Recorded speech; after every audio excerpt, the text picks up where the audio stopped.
Hi, I'm Dr. Taylor Jones, and this is Language Jones. What you're about to watch is a brief, lightly edited interview that I did with Dr. Sonja Lanehart when I interviewed her and three other Black scholars on African American English. So be sure to watch those videos here, and I hope you enjoy what follows. Now, if you like what you see here, don't forget to like, subscribe, and comment, and click the bell for notifications. This is Language Jones.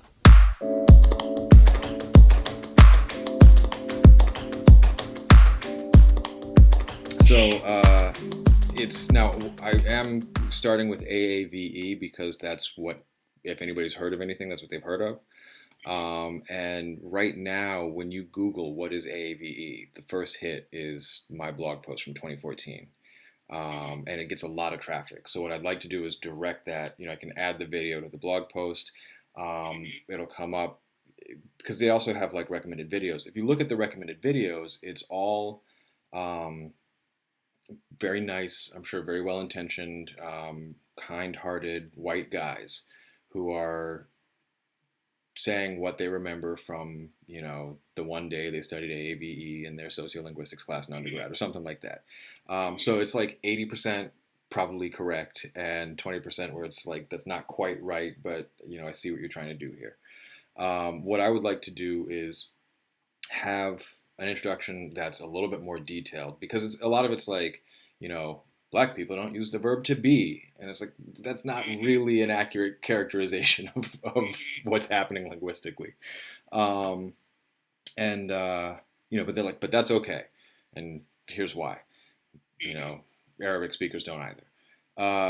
So I wanted to do that. I also wanted to take the opportunity to direct people to people of color who are doing research in this domain who they can read and learn from and cite and all this other stuff. Because a lot of these, there's no citations, there's nothing.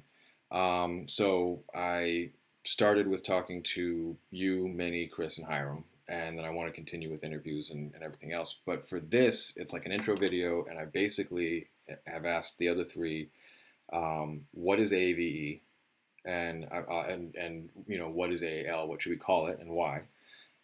Sort of open-ended there. And can I start with what is African American language and then go to what is?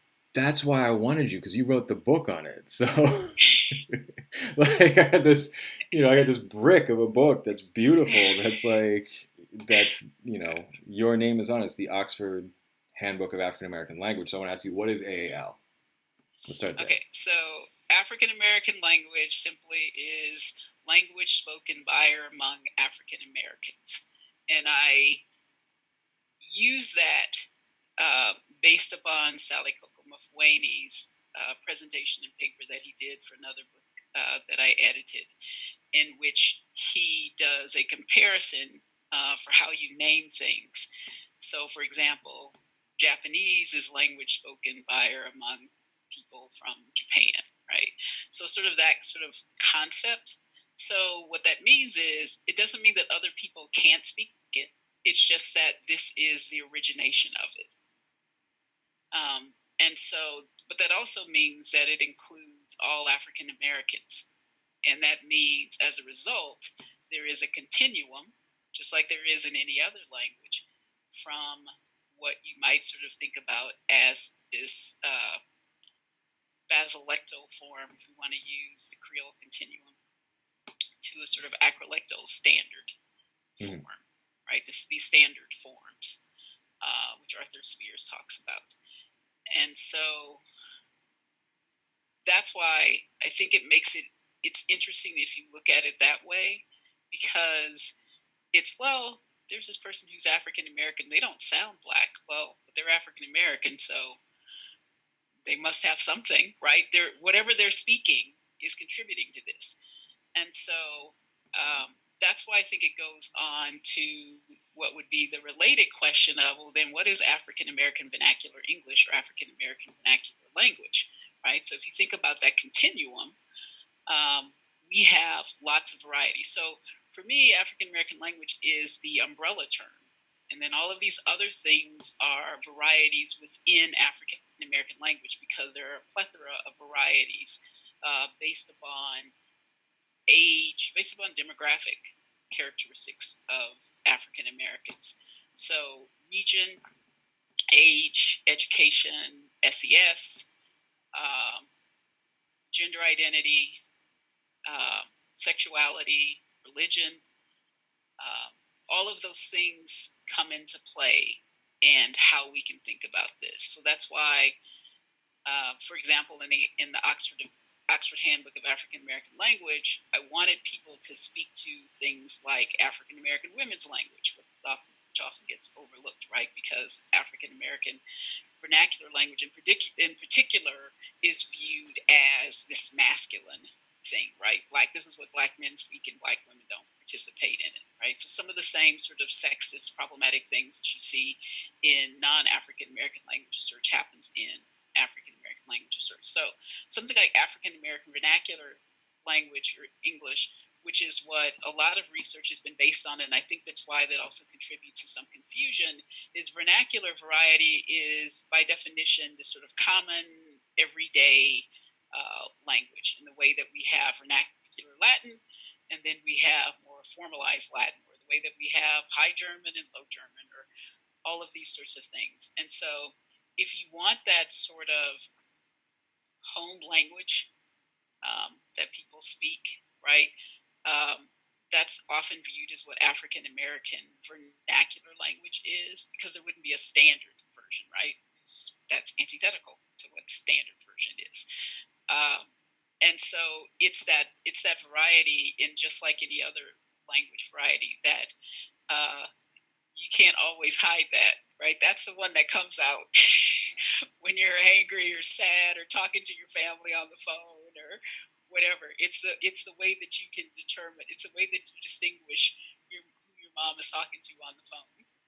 So if you hear this other weird hello versus the typical hello, right? It's that home language that you're familiar with.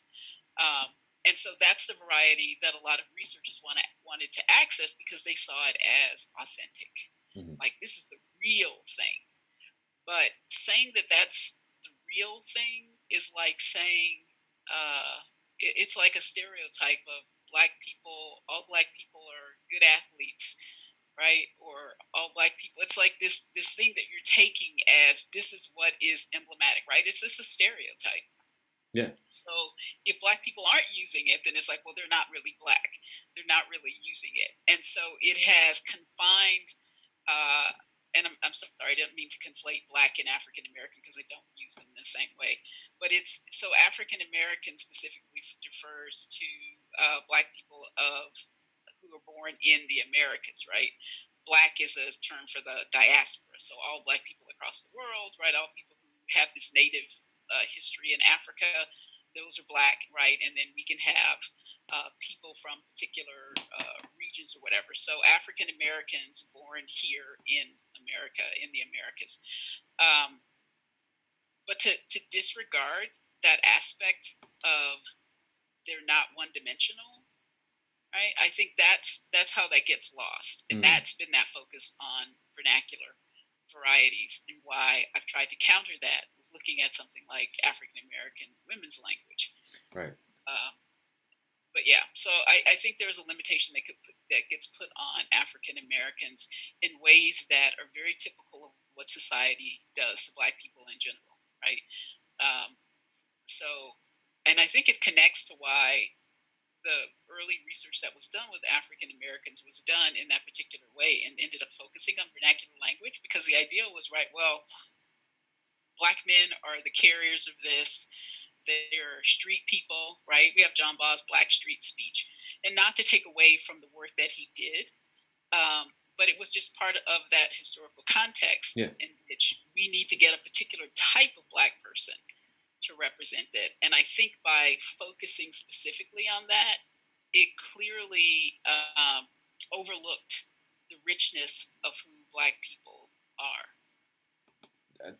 You know what? If it's okay with you, I'll probably include a shorter clip of this in the video. Can I just put the whole thing that you just set up as a separate video? Credit to you, links to you, whatever you want. Like that's That was fantastic. That was really good. Great, thank you. That's I'll use it in my class. I'm people teaching need to hear African that. American language use in the African American community in Yeah. the spring. So, Well, because the thing that you touch on that I think is really interesting is like if you assume whiteness as standard, then you have to look at non-standard or vernacular for African American English, but it obscures, like you said, women's language. It obscures what Arthur Spears refers to as African American Standard English, um, and patterns that happen there that are different from the assumed white standard which and then people different want from to call AAVE. exceptional. Right, Oh, right, well, they're not like that's different, right. right? So then you look for ways for like, well, why are they different? Like, I don't know if they're really true speakers, and which is one of the reasons why I have an issue with the dialect density measure. Yes. Because I don't think that you can reduce language. We don't do that for anything else. Do we take in Spanish and go, you know what? If you just do these particular things, that means you're a real Spanish speaker. Right. We don't do that. Right. Right. Yeah. So I don't. Yeah. I mean, it goes back to me even with Bill Above's paper on coexisting languages or whatever. The 1998 coexisting systems. Yeah. Yeah, coexisting systems, right? And how it described African American language as sort of this, not even a language. Essentially, it's like it's a blip. it's like part of something. But I mean, that contributes to why you can do something like the dialect density measure, because you're like, it's not a full language, right? It's just like it's this blip that's subsumed in something else. Yeah. And so if you just have all these features, and that we just sprinkle a little in there, and that's what makes African American language. It's coexisting system. It coexists with American English, and yeah, because you can do that to French. You can just say, well, if you add nasalized vowels and you add, French vocabulary, and you can range from 100% French density. Yeah. Yes. Yeah. Yeah. So, yeah, and one of the reasons I use the term African American language either is to try to capture that sense of, I don't like the whole Creolist versus dialectologist versus whoever else. There are like tons of these things, right? And I don't want to buy into that. I just want to buy into that this as a linguistic system. And so for me, for the complexity of it, it allows me to be able to talk about it as a language because of all of this umbrella term that includes all of the richness of what it is to be African American, which is why African American language includes Gullah. Yeah. Yeah. All right, so I think I still got like 2 minutes with you. Can I ask you what yes. if you had somebody who's Googling what is AAVE, what would you want them to walk away from their search? If they watch one video, what would you want them to walk away from that knowing? They can't learn the language variety. They maybe aren't going to remember all, any grammatical facts, maybe one, right? But what one thing would you want them to take away? I don't know if I wanted to take away that. I think just thinking of African American vernacular English as a subsystem of African American language, it is a vernacular form, and by definition, vernacular means common everyday language. Think about it as this is a language. This is a language that you learned in your community, in your home, from your family as a young person, and then as you grew up, you learned that or other things from your peers or what have you, right? But this is a language of home. That's what African American vernacular language is sort of considered. This is that. This is your everyday. I'm not pretending. I'm not trying to code switch. I'm not trying to act white. I'm not doing anything except being me.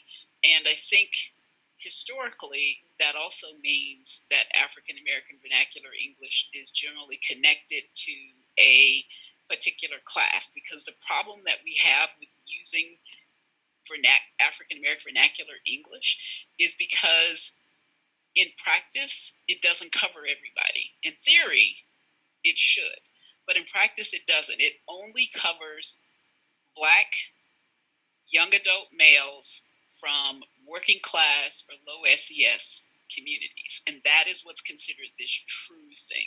Mm. Whereas that's not necessarily, it's a limiting term in how it's been used, not by what it actually means. Because my African American vernacular is going to be different from someone who grew up in California. I mean, I'm from the South. I grew up in Texas and family from Louisiana. So I've got a lot of influences in there. And I learned that when I moved to Georgia to take my first job. And again, I grew up in this community. Like, my family highly identifies with their Blackness. And so I've read the books, right, where there are all of these grammatical things that they say you use. And even in reading the books, I was like, wow, I don't believe that. I never heard it, right? Because, my world of Blackness is Blackness.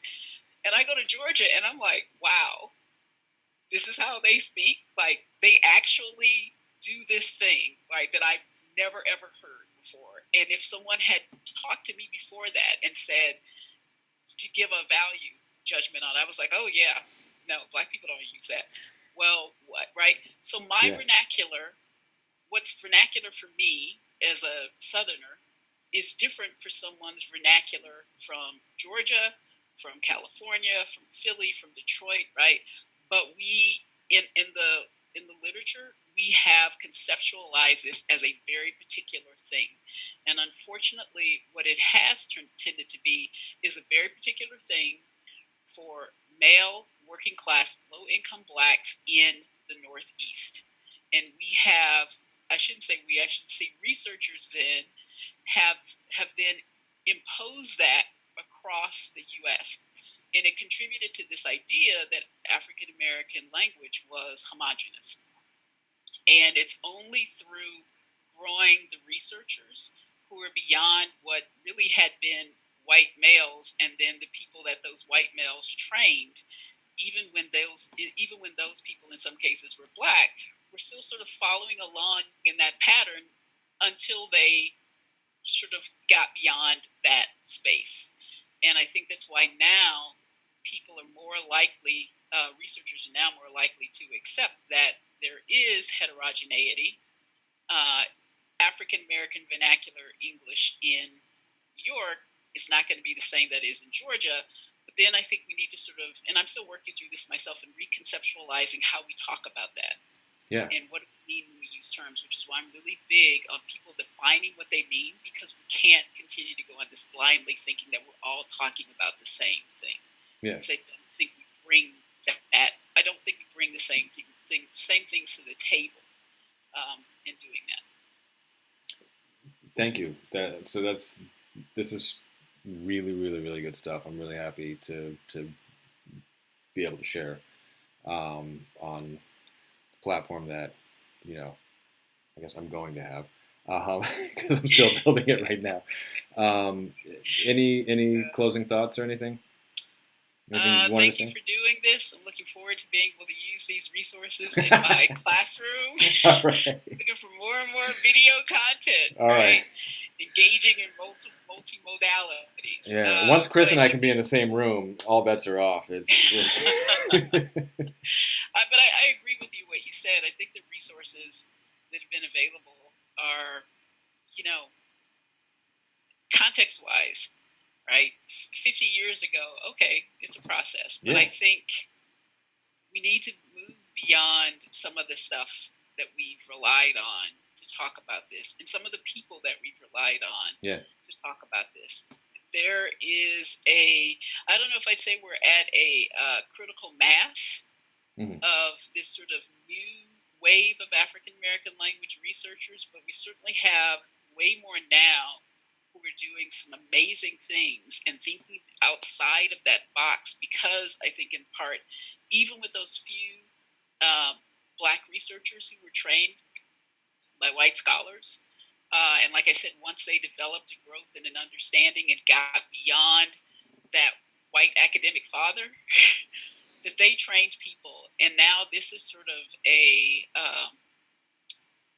have a generation of people who are like at least one or two generations past those early white linguistic fathers and who are now not having that same sort of patriarchal type colonized idea, and are able to do some really amazing and great things. Yeah, and that was something I was thinking about with the LSA last year. The Black Becoming session was looked like the beginning of something beautiful for linguistics, because there's so many more people than I had seen before, working on so many more different perspectives, instead of just, I'm going to reproduce, this thing that, we don't have to name names, but I'm going to reproduce this thing that so-and-so did in 1968 and that so-and-so did in 1972, and, just instead of hammering that home again, there's just completely new questions I saw people asking that I thought were, it was exciting. It's exciting. It's an exciting time. Yeah, it was exciting. I wish we could do some more with that. I will not be doing that this year at LSA because I don't really believe LSA is going to happen, so I'm not investing the time to do it. But from that, I've met with some people who want to do something similar from other particular racial and ethnic groups. Yeah. So I think there's an Asian American group. I know the LGBTQ group is doing something. So just to be a part of that, I think is really amazing. And I'm looking forward to seeing more of that.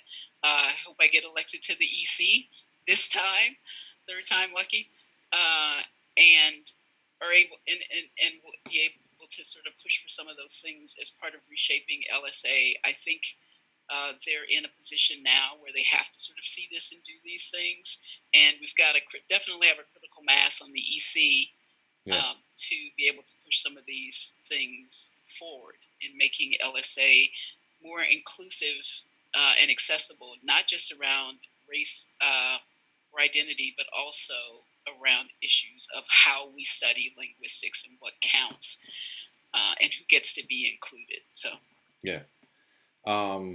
cool. I want to talk to you some other time more about dialect density, because just not my favorite, but I know.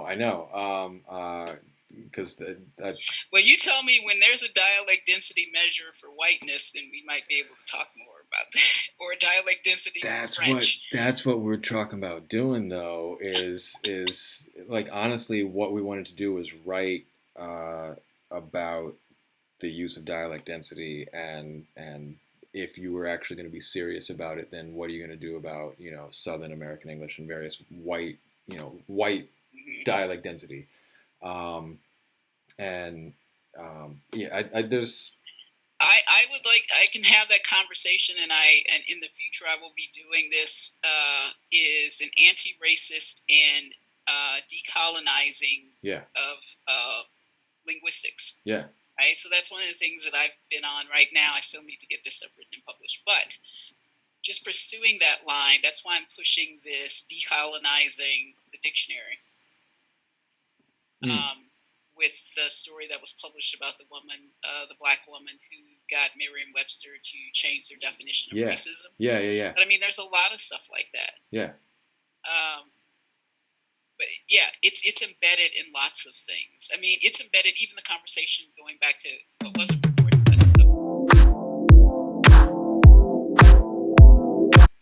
one of the things that came up through that was I had to sort of chastise this group of people about language matters. The words that you use, like, we need to decolonize these descriptions that we use and being consistent in our terms. We need to not have this, when black people do this, it's X, but when white people do it, it's Y, right? And having those sort of shadings to it. So that conversation I had, but I learned that years ago, but then I'm black, so I gotta, I have to know this, which was what makes a rebellion versus what makes a riot. Right? What's a revolution? What's a protest? What's an uprising? Versus, right. And we had to have this conversation. It's like, do not tell me that these black people who are out on the street are rioting and looting, and because that means a particular thing. You're telling me that we got here, that's how we got here? No, when black people rebel, when black people protest, that's how we do. This country was built on revolution, on rebellion. So why is it when black people, it's a riot? Yeah. Because a riot indicates It's a there's revolt. no point. Riot indicates there's no point, right? It's senseless. Yeah. A rebellion has meaning. So black people don't have meaning when they do stuff? Come on. Yeah. So, all anyway. right. I'm going to let you get to your next meeting. Thank you. You're very welcome. Always a pleasure. Last thing that I'll say is I told everybody that I will send you whatever the video is before I make it live. So, if for any reason there's something you don't like about it or want change or whatever else, I can go back and do that before making it live. Mm-hmm. But I do want to take a big chunk of what you said earlier and just make that its own video, if that's all right. That's fine with me. All right. Save me having to repeat it for my class. Put on a video, but it's just good news, class. We're watching a video. Bad news, it's just me lecturing.